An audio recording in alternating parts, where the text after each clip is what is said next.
Good day, everyone. It's Ryan with the Dockers podcast, and I've got Todd Babineau here from Algoma Central Corporation, and we're just sitting out front of the Lock 3 Museum and Viewing Center here in St. Catharines.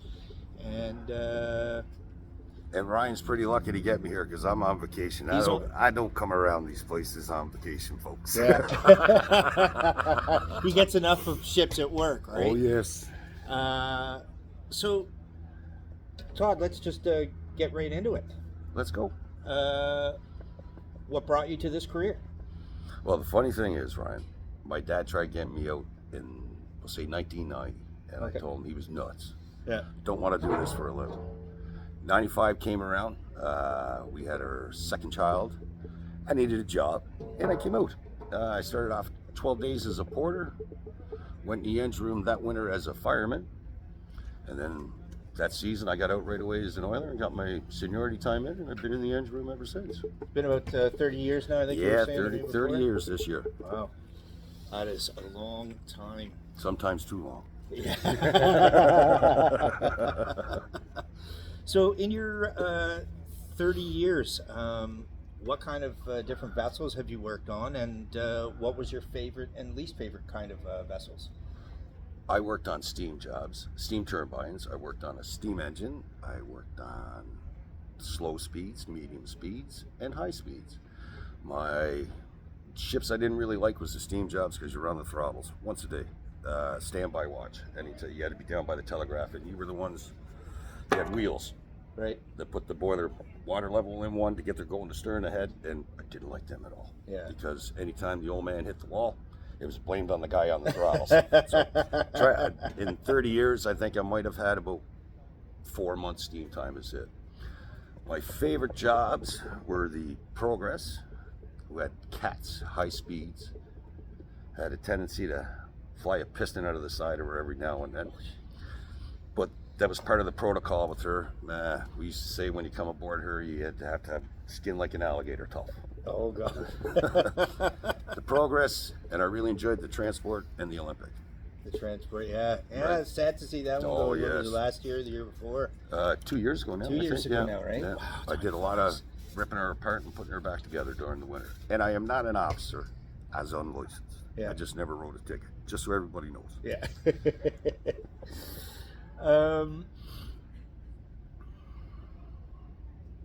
What type of vessel, I mean, other than cargo ships, would you most want to work on, and what kind would you least want to work on? Like things like platforms, tugboats.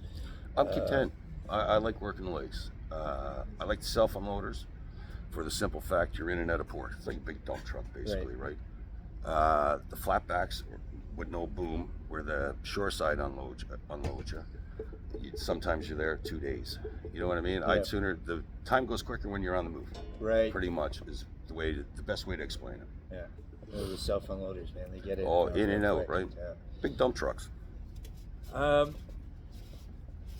What profession, other than being a seafarer, would you most want to do, and which one would you least want to do? Oh, geez, I've done pretty much everything in my life. So if you weren't doing this, what would you most want to do? I don't know, to be honest with you, Yeah. because I've been doing it so long.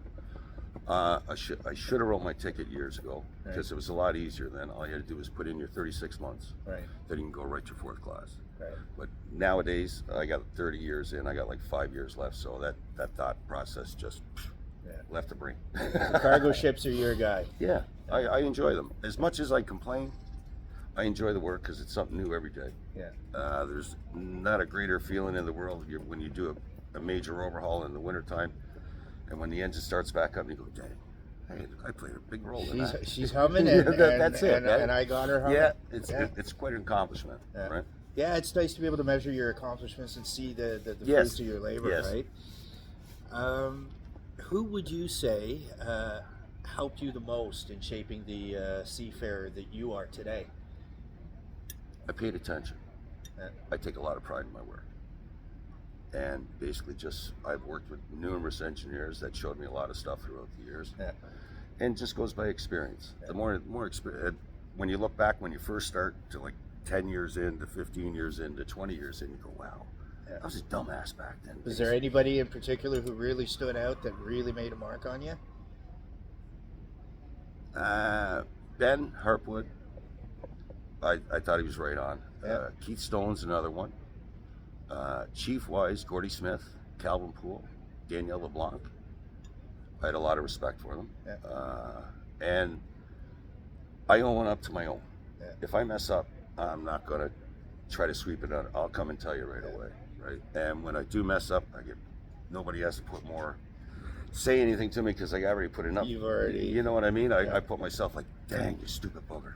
Why'd you do that, right? Well, thanks to those engineers who helped to shape this guy. He obviously learned a lot from you.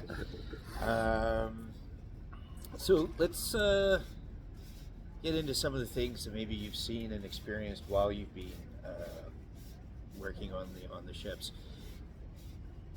Is there anything in particular that stands out as like the most incredible thing that you've ever seen that just made your jaw drop? Whether it's a piece of machinery, whether it's another ship, whether a bridge or a port that you're coming into, a magnificent sunrise that was unlike any others. What's the most incredible thing that Well, the most wildest thing was seeing a piston come flying out of the side of a cat on the Progress. She had a tendency to do that. It seemed like every 2 years we were going through a block, and geez, that's an incredible thing to see. It stuck, hit the ground kind of deal, right? And there was another time on the Trader, I just got done draining the air receivers down, and we had a come back through the airline, and it blew a hole. Right. Blew a hole in the airline, about that long, by about like that wide, and I was there 5 minutes before. I just come down over the stairs. The engineer, Leo Hardy, come out of the engine, opened the engine room, the control room door, and he looks around, he sees me, he says, I said, I know. I said, look, right? And what else? I seen us do 30-degree rolls on Lake Superior one time coming into Thunder Bay, which was, it was brutal. Yeah. We had fire extinguishers going off on the wall and everything else. It was just a nasty, nasty roll trying to get in. Yeah, it's pretty. That'll stick in your memory for. Oh yeah, that was the worst one I've ever been in. Oh wow. Wow. So all the ships that you've seen as you're sailing by, is there any particular vessel that you've come across that just made your jaw drop? I know everybody would want to say like the Paul R. Tregurtha, the Queen of the Lakes, is But quite see, the sight to now see. see- But you've seen all kinds of other ships, right? Whether it's older ships, it's warships. Has any ship like you've seen made you go, wow, that's incredible? Well, when we're down below, like when we used to go down to Seven Islands and Point Noir and them places, Right. they'd make the American footers, as they call them, look small. You know what I mean? There's some massive ships I've seen throughout my career, but to me, personally, if you think about it, the only thing about footers, they can't come down the seaway. No. Right? So they're limited to their trade, Yeah. which kind of hurts it, I guess, in a way. And I think most of them all carry coal or ore or stuff like that. Yeah. Right? It's either the taconite or the coal, and that's pretty much well it, right? Right. And the thing with us is we're all over. Yeah. So we got more trade possibilities. Yeah. That's the only drawback, right? So those big salties coming into Montreal and stuff like that. They're massive. Yeah. Absolutely massive. 24,000 containers, some of those ships, right? I know, like I said, when we go down Point Noir, we had to have a ship come out to load them. Right. Or unload them. I can't remember the way it went. Anyway, we would take the cargo in or take the cargo out to them because they were too big. Too Right. much draft. Yeah. Right. So it just shows you some of them are just massive in size, right? And without us, the shipping industry, a lot of people don't realize, without the shipping industry, man, we got nothing. No. Right? I think the figure I've heard is something like 90% of everything you've got in your home It comes from spent some time in a container, right? Yep. And it's a shame because people don't realize a lot of the sacrifices that most of the sailors make. Yeah. Right. And you think of the traffic too, right? I know these 740 footers that do the entire seaway. I think it's something like 1,200 trucks it replaces. No, it's 850 trucks on the old standards. Yeah. But where they upsized, I say it's probably about 900 trucks. And I think it's 355 rail cars. So I'm figuring about 400 rail cars that take out of the equation for the emission stuff, right? Yeah. No, it really makes a huge difference. So, you see a lot of big machinery. Oh yeah. Whether it's on the ships, sometimes it's on the shores. Has there ever been a piece of equipment that made your eyes just go, "Oh my God, that's incredible"? First time I seen a reclaimer. Oh yeah. The first time I seen a reclaimer, it's like something from the horror show, right? Yeah. Because the Heralds, it's just forks basically that take the cargo down, put it into a big screw, augers or screw, whatever you want to call them, that put it into the gate. And I'm like, dang man, that's pretty wild equipment. But the reason why they're all gone now is because of the weight. Yeah. Because they take out the weight, it's more cargo, right? Yeah. I remember the first time I saw one of those things on a video, and I'm going, okay, so I'm gonna have nightmares for the next couple of nights. I know. And, they're pretty wild pieces of equipment, man. Right? I mean, it's so the scale of these things is massive. It's just incredible. There's not too much cargo that would hold her up either. You No. know what I mean? Even like the odd time you might get something that sticks because it sat on the ground too long or it froze, and then you have to get it in an excavator, right? Yeah. Part of the game. One of those. Yes, that's all, buddy. Yeah. You go and buy a lot of bridges throughout the Great Lakes. Yep. Do you have a favorite bridge that you like passing under?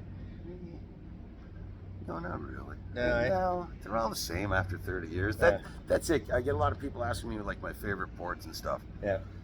A port's a port. Yeah. I'm pretty much I work. I go to my room. That's pretty much my life, right? It's you work, you rest, you work, you rest, That's you work, it, you right? rest. I had to ask for. No, I got you. We got the boat nerd here, but we got a lot of bridge nerds as well. Oh yes. In the ship watching community. But the Gordie Howe Bridge, I got videos on my TikTok, my YouTube, from before they even come out on the water. Right. From the old transport underneath it, which is pretty cool to see because that was a major feat, man. That is an incredible piece of engineering. That is. I don't think people realize just how astounding that engineering is. Right. Same as the new lock they're putting in the Sioux is pretty wild stuff. Yeah, too, right? that looks like it's gonna take a while, but yeah. Yep. Modern engineering is just phenomenal, right? It's mind-boggling. So in your 30 years, do you have a proudest moment? First time you did something, worked on a specific kind of first time I equipment? took apart an engine. Yeah. Like the MANs, the medium speed 4-strokes. First time I actually was totally involved in the winter work on the engine. Yeah. And which ship was that on? I think that was the Transport or the Olympic. Okay. Yeah, Transport or the Olympic, either one. Yeah. And then when we got everything apart, took the pistons, the liners, the heads, pulled out bottom end bearings, and stuff like that. Yeah. And then when we put everything back, and I was like, dang. Right on. I am starting to grab a concept. I'm starting to get it. That's it exactly, right? Guy.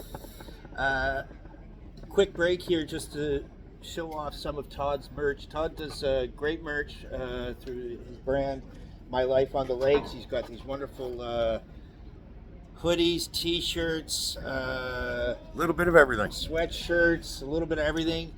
He brought me this lovely mug this morning so I can keep myself awake while we do this because it's kind of early for me on a Saturday. Oh, is it?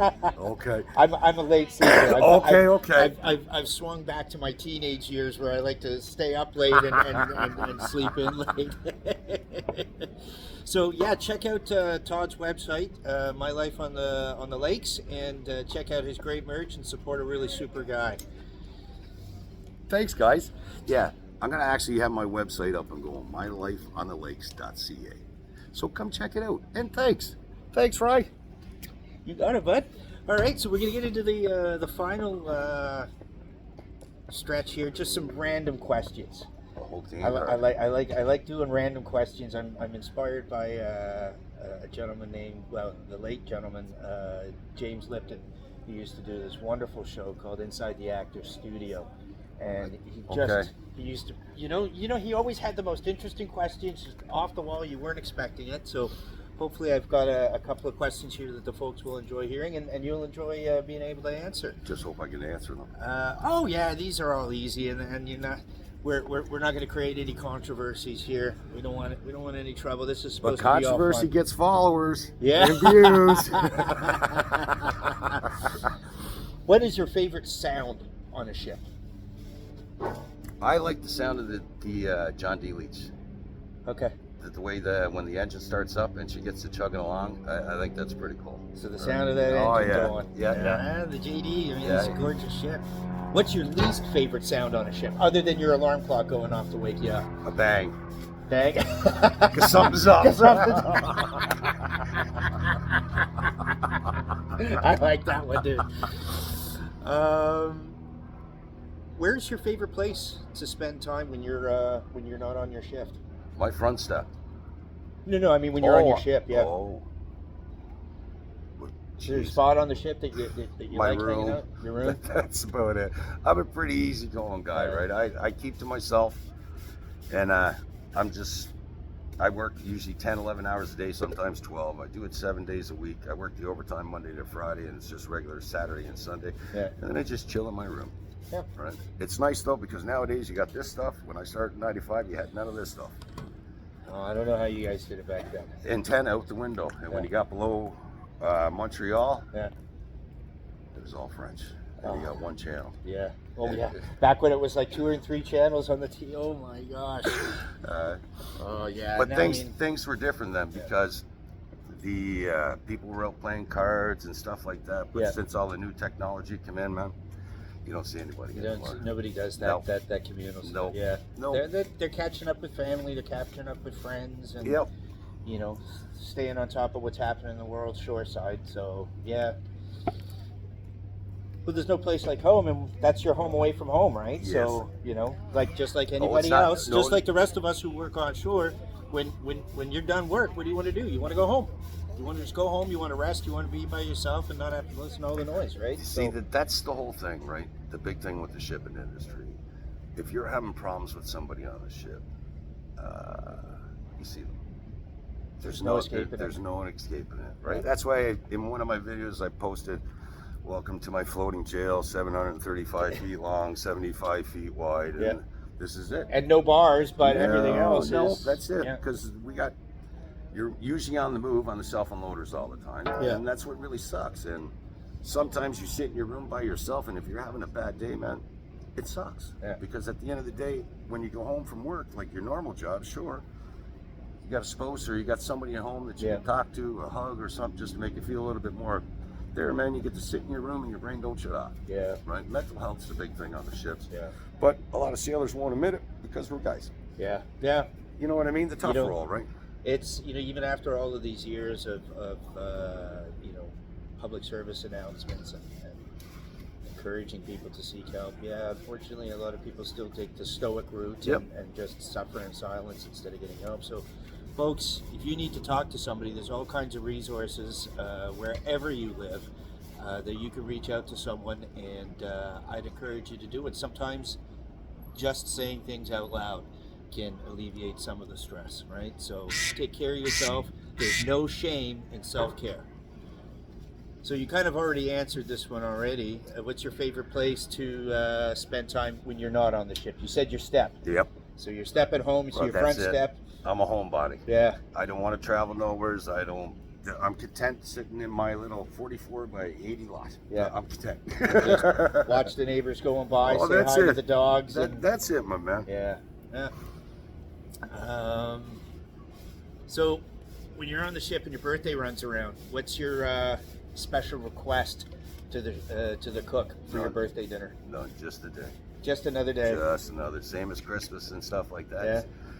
To myself personally, I don't want to see Christmas lights up. I don't want to see nothing up, because it's just a reminder that you're away from the people you want to be spending. Oh yes. I used to be like a humbug. I had George Wheeler on the Trader one time. It was Christmas. We had Christmas dinner, and he came down and knocked on my door. And I said, "Cap, why are you waking me up? I don't want to come up." I said, do you think I want to be reminded that I'm away from my family? Right? Especially, I got a wife of 33 years. I got 5 daughters, Aisha, Tia, Desi, Jasmine, and Ocean. Hi, girls. And I missed all their life because of this, right? And so I don't want to be reminded that it's certain holidays. I don't care. As long as my paycheck is in the bank. If that makes sense, right? Yeah, And no, if you that know, makes sense listen, to you, it totally does. We got a plane coming over here. Oh, that's that's the Lancaster, isn't it? I think so. Because it's got the double tail fin. Yep. Hey, the Lancaster just flew by. I know. How awesome is that? It sure was awesome. It wants to get onto our podcast, it seems. It's so loud. Oh yeah, there's no mistaking it. Oh,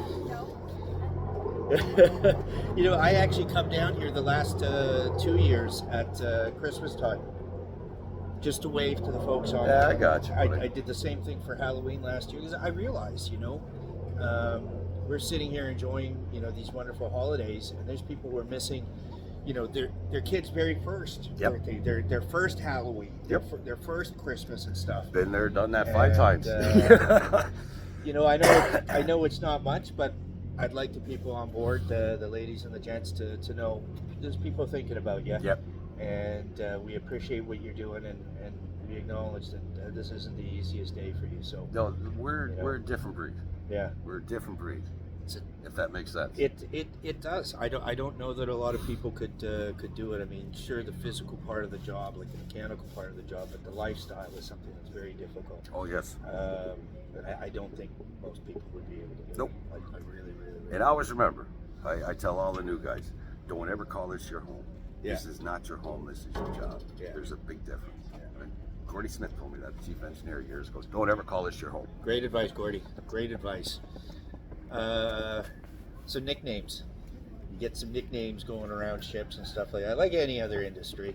I've heard a couple of funny ones. My favorite one, I asked a gentleman aboard one of the Canadian Coast Guard ships.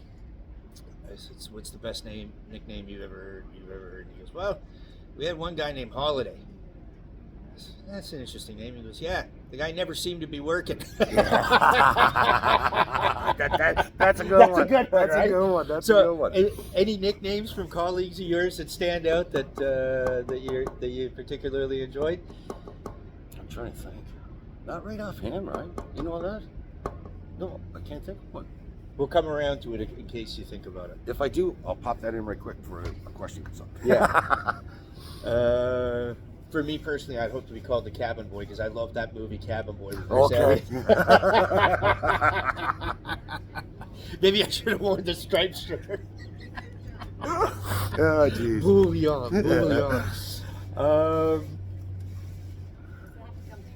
I know you said one port is the same as the next, but is there any particular port somewhere else in the world that you've seen that you've thought, yeah, it'd be nice to sail into that port one day? Actually, I sailed on the Intrepid. First time ever up that way. Perry Sound? Perry Sound. What a beautiful spot. What Yeah. a beautiful little spot in the summertime. That's probably one of the nicest ones that I've been into. Yeah. Other than going through 1,000 islands and stuff like that, Yeah. which is nice. Yeah. Hi Ben, hi Kathleen. These are two of my friends from up in Perry Sound who are also boat nerds. Okay. And so they're gonna love getting that shout out in their Yeah. hometown. It is a beautiful, Oh, it's a beautiful spot, place. right? It's a little slice I haven't. Last question. You retired. You win a bit of money. You buy yourself your dream yacht. Does your dream yacht have sails, or does it have motors? And where are you going on that yacht? Okay. First of all, wouldn't be a yacht. No Okay. part, no part of a boat. No part of a boat or a ship, whatever Yeah. terminology you want to use. Yeah. If I won, I'd like to move down east, Yeah. where we were just down at Cape North area, on the tip of Cape Breton Island. Have a nice Winnebago motorhome. Okay. Put a couple e-bikes on the back. Yeah. Stay there for spring, summer, and fall. Yeah. And when the snow came, before the snow came, Yeah. we're out of there. We're going south. Yeah. And just get in the motorhome and drive through the U.S. So there you have it, folks. When Todd's done with the ships, he is done with the ships. Yes, yes. But it's going to take a big adjustment, right? Because I work anywhere from 7 to 9 months a year, and it's going to be a really, really big adjustment to wake up every day and go, wow, what am I going to do today? and not be counting down to your next hitch either. That's it. That's going to be. Oh, that's it, right? I don't have to worry about having to get back. I think my first week when I do retire, I'm going to get up at about 6:45 in the morning, and I'm going to go drive around the city at about 40 miles an hour or 35 miles an hour and make them all late for work.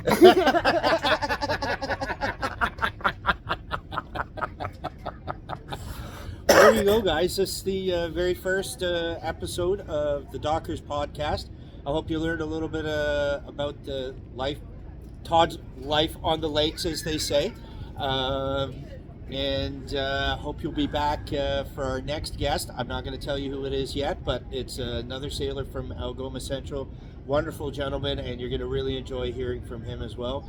Todd, thank you very much No problem, Ryan. for taking the time and for coming down and seeing ships when you're on your break. I know you don't like being around this stuff when you're away. But I appreciate you taking the time. I appreciate the sweet mug. I got a nice. I'm a real boat nerd now. There you go. There you go. Right. Well, thanks for inviting me to do the podcast with you, buddy. Well, thank you for joining us and sharing your experiences with the audience. All the best, brother, and fair winds and following seas to you. Thank you, my friend. Cheers. Bye, peeps. Bye, peeps.